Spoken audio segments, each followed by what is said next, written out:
How to add shipping costs to Squarespace. Hello guys and welcome to this new tutorial. In today's video I'm going to show you how you can add the shipping cost to an item or a product into your Squarespace. So we are going to head over squarespace.com, sign in for an account and head over the account dashboard. Once we have did that, we are going to click on go to website and then we are going to find our website running like that. Now what we're going to do is to head over the website and we're going to make sure that we are on the page of the products. So if not, or you haven't yet, you can go ahead and head over the products and services and then we're going to add a product. So you can go ahead and have this, let's say, procedure made from scratch by having this steps or these steps, because I haven't added a shipping, let's say, or a profile for fulfillment. You can go ahead and head over the product. As you can see, add it or modify it.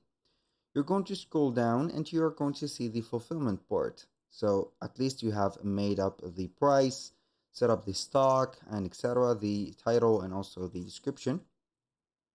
You're going to head over the fulfillment and click on set up fulfillment profiles.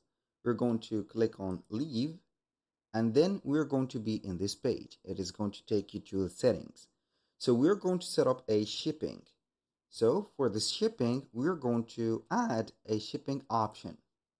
So you're going to define your rates or the cost. Either it is going to be a flat rate, weight-based, or carrier calculated. It is going to be dependent on your choices. So in my case, I'm going to only go with a flat rate. So we are going to name it as standard. And we're going to set up the shipping rates per order or per item. So I'm going to put it as per order as a 20, or let's say here 15. And we're going to select the regions, which is going to be the rest of the words. We are going to click on save and we have added a shipping cost.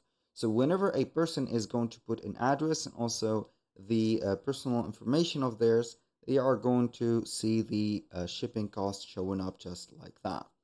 That was pretty much it for today's video. Thank you guys for watching. I hope that you have enjoyed the content and I hope to see you soon on the next one.